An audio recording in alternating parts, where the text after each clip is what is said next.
পৃথিবীতে এমন কিছু নেই যা তুমি পাওয়ার যোগ্য নও। স্বপ্ন একের অধিক হতেই পারে, স্বপ্ন পরিবর্তনও হতে পারে, কিন্তু স্বপ্ন থাকলে, স্বপ্ন নিয়ে কাজ করলে আর নিয়ত শক্ত থাকলে ইনশাল্লাহ তা পূরণ হবেই। আল্লাহ পাক নিশ্চয়ই তোমার কাজে সাহায্য করবেন। জীবনে এমন কিছু কাজ করুন যাতে আপনাকে তা পূর্ণতা দেয় রোজ, যা আপনার মনকে ভালো রাখে আর খুশি দেয়। দুঃখ দেওয়ার তো অনেক মানুষ আছেন। আপনি না হয় নিজের যত্ন নিলেন বা নিজের হাসির খেয়াল রাখবেন, এটা আপনার জন্য আপনাকেই করতে হবে। আপনার জীবন চলার পথে সবকিছুই সবার কাছে ভালো লাগবে না, তাই কারো আশায় বসে না থেকে নিজের এই ক্ষুদ্র জীবনে নিজেই সুন্দর করে বাঁচুন। নিজেকে বোঝান যে আমার ভালো থাকার জন্য কোনো কিছু না, কারো প্রয়োজন নেই, শুধু আমার আল্লাহই যথেষ্ট। ইনশাআল্লাহ মনে ভীষণ শক্তি পাবেন এবং আল্লাহ পাক আপনাকে সব সময় সাহায্য করবেন। সুপ্রিয় দর্শক, আসসালামু আলাইকুম। আমি লাকি, ঢাকা থেকে বলছি। লাকিস মিনি ওয়ার্ল্ডের পক্ষ থেকে আপনাদের সবাইকে শুভেচ্ছা জানাচ্ছি। কাছে কিংবা দূরে, দেশ এবং দেশের বাইরে, যে যেখান থেকে আমার আজকের ভিডিওটি দেখছেন কিংবা দেখছেন না, আশা করছি আল্লাহ পাকের অশেষ রহমতে আপনারা সবাই খুব ভালো আছেন। আমিও আলহামদুলিল্লাহ আল্লাহ পাকের অশেষ রহমতে বেশ ভালোই আছি। চলে এলাম আজকে নতুন আরেকটি দিনের গল্প, কথা এবং কাজ নিয়ে। কেমন আছে আমার সকল মিষ্টি আপুরা?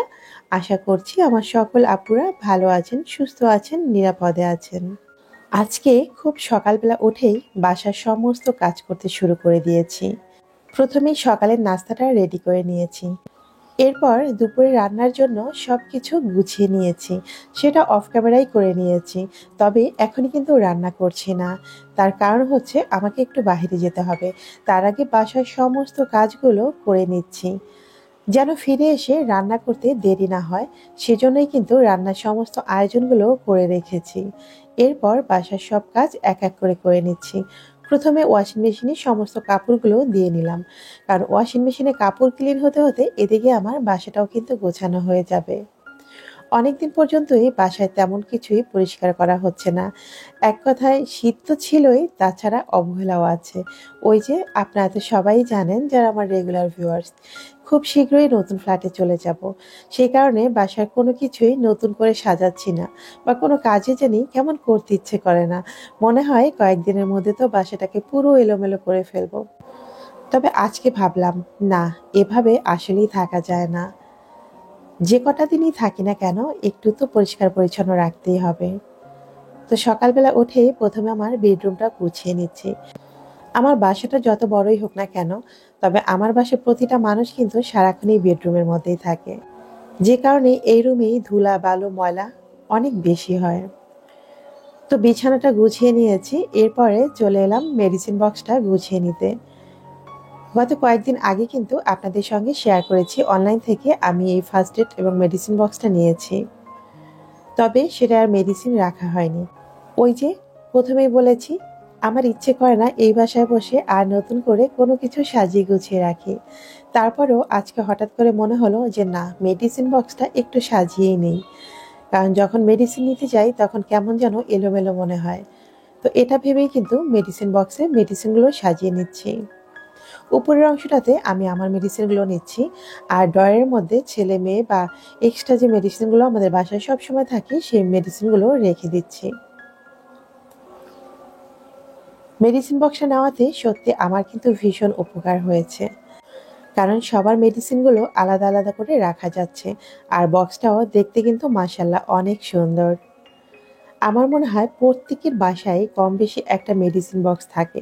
হয়তোবা এই ধরনের বক্স না থাকলেও আমরা কিন্তু নর্মাল একটা বক্সের মধ্যে বা একটা বাটির মধ্যেও মেডিসিনগুলো রেখে দেই। সেটার থেকে বেটার হচ্ছে এই ধরনের একটা বক্স নিয়ে নেওয়ার। গতকাল আমি একটা ফার্মেসিতে গিয়েছিলাম, সেখানেও দেখেছি এই ধরনের মেডিসিন বক্সগুলো পাওয়া যায়, তবে সেটা আকারে একটু ছোট। তো যাই হোক, আমার মেডিসিন বক্সটা কিন্তু সাজানো হয়ে গেছে, এখন এটাকে আমি রেখে দিচ্ছি। মেডিসিন বক্সে আমি যতটুকু মেডিসিন রেখেছি এটাই কিন্তু শেষ নয়। এর নিচে যে বক্সটা দেখতে পাচ্ছেন এর ভিতরেও কিন্তু অনেক মেডিসিন রয়েছে। আমার বাসায় সব সময় সব ধরনের মেডিসিন থাকে কম বেশি। কারণ আমি তো মাঝে মাঝেই অনেক বেশি অসুস্থ থাকি, সেটা আপনারা যারা রেগুলার ভিউয়ার্স তারা তো অবশ্যই জানেন। আর এছাড়াও আমার একটা বদ অভ্যাস রয়েছে, যতবার ডক্টর দেখাই মেডিসিন যতটুকু দেয় তার হয়তোবা 3/1 খেয়ে থাকি, আর বাকিগুলো বাসায় পড়ে থাকে। তো এভাবে অনেক মেডিসিনই কিন্তু বাসায় জমে গেছে। তো কথা বলতে বলতে এরই মধ্যে আমার বাসাটা কিন্তু গোছানো হয়ে গেছে। তো এই হচ্ছে আমার বেডরুমের ফাইনাল রূপ। তেমনভাবে কোনো কিছুই কিন্তু নতুন করে ডেকোরেশন করছি না। চুরির যে আলনাটা নিয়েছিলাম সেটাও কিন্তু একদম ফাঁকা রয়েছে। নতুন বাসায় না যাওয়া অবধি আর নতুন করে কোনো কিছুই গোছাবো না। তাই যেমন আছে তেমনটাই একটু গুছিয়ে নিলাম। ইচ্ছে ছিল আরো কিছু কাজ করব, কিন্তু সেটা হয়ে ওঠেনি।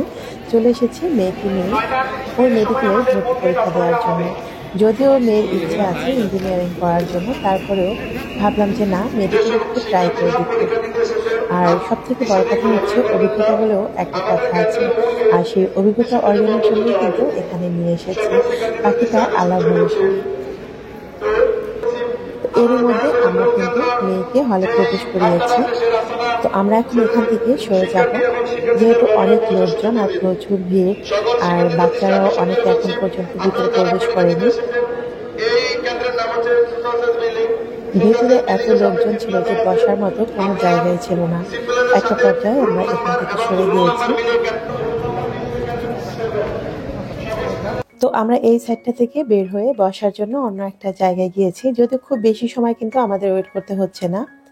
তো এখানে দেখতে পাচ্ছেন স্টুডেন্টদের কিন্তু বিশাল একটা সিরিয়াল পড়েছে, এরা এক এক করে ভিতরে প্রবেশ করছিল।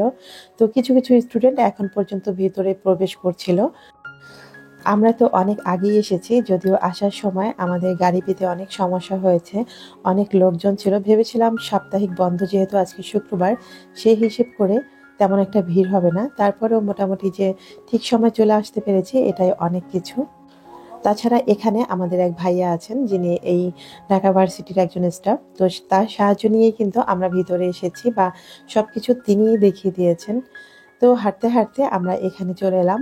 মধুর ক্যান্টিন নামে একটা ক্যান্টিন রয়েছে। দেখলাম যে এর উপরে লেখা রয়েছে মধু মামার স্মৃতিতে এই ক্যান্টিনটা দেওয়া হয়েছে। ভেবেছিলাম এখানে এসে আমরা চা কফি কিছু একটা খেয়ে নিব, কিন্তু সেটা আর হয়নি, কারণ ভিতরে এতটাই ভিড় ছিল, দাঁড়াবার মতো কোনো জায়গাই ছিল না। কারণ সবার সাথে অনেক গার্ডিয়ান এসেছে। তো বুঝতেই পারছেন, সমস্ত ক্যান্টিন বা চায়ের দোকান সবই একদম ফিল আপ হয়ে আছে। তারপর কি আর করার, আমরা হাঁটতে হাঁটতে রাস্তার অপোজিট সাইডে চলে গেলাম। যেহেতু সময় খুব একটা বেশি নয়, তাই আমরা খুব বেশি একটা দূরেও যাইনি। সব মিলিয়ে মোটামুটি যা ছিল ভালোই ছিল, আলহামদুলিল্লাহ। তো এরই মধ্যে বাসায় চলে এসেছি। বাসায় এসে রান্নাটা বসিয়ে দিয়েছি। আগে থেকেই তো সবকিছু রেডি ছিল, সেটা কিন্তু প্রথমেই বলেছি, তাই খুব একটা ঝামেলা করতে হয়নি। তো ভিডিওর এ পর্যায়ে আপনাদের সবার কাছে একটা রিকোয়েস্ট করে নিচ্ছি, যারা যারা এখন পর্যন্ত আমার ভিডিওর সঙ্গে রয়েছেন তাদেরকে বলছি, আমার কোনো কথা বা কাজ যদি আপনার কাছে একটু ভালো লেগে থাকে, তাহলে প্লিজ ভিডিওটি দেখতে দেখতে ভিডিওর নিচে একটি লাইক দিয়ে ভিডিওটি কন্টিনিউ করুন। আপনার একটি লাইক আমার জন্য কিন্তু অনেক উপকারী। আপনার একটি লাইক আপনার মতো আরও অনেক কিউট কিউট আপুদের কাছে আমার ভিডিওটি পৌঁছে দেবে।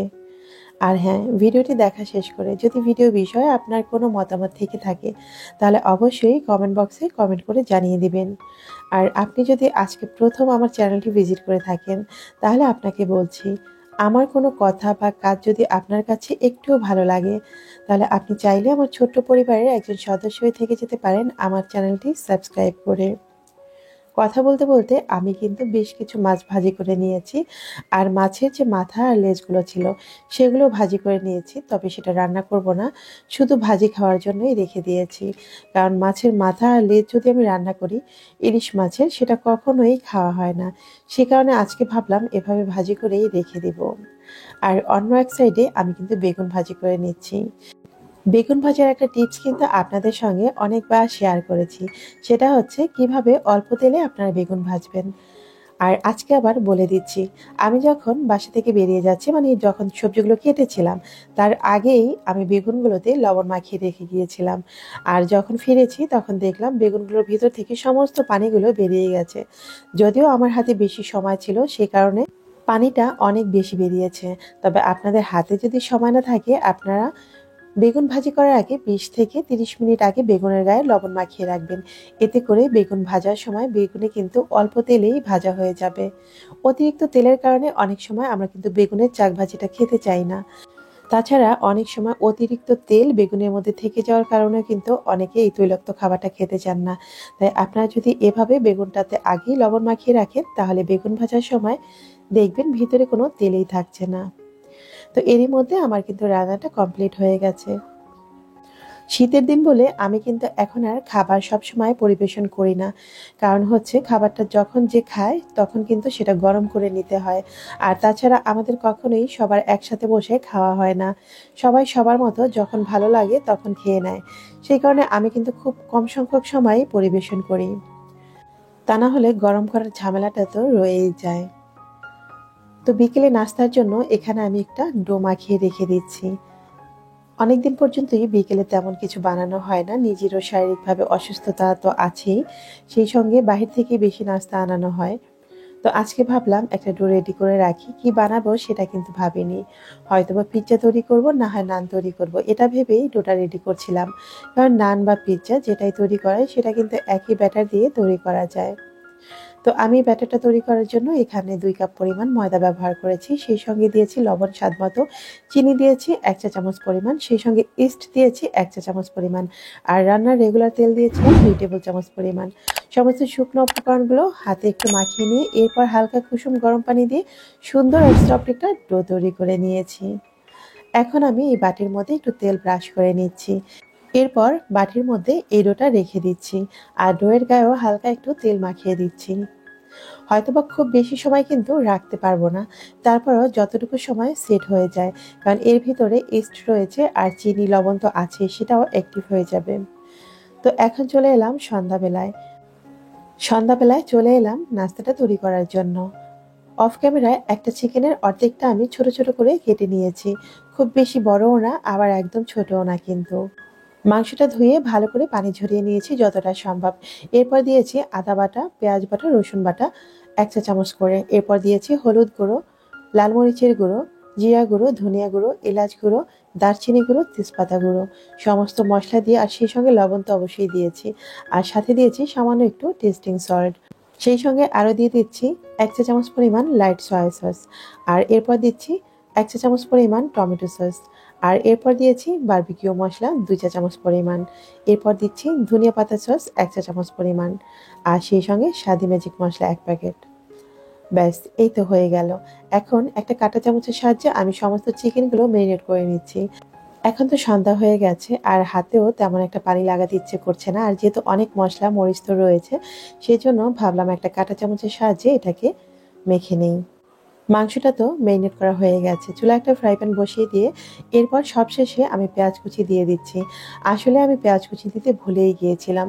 যে কারণে যখন চুলায় দিব তার আগে আমি পেঁয়াজ কুচিটা দিয়ে নিয়েছি।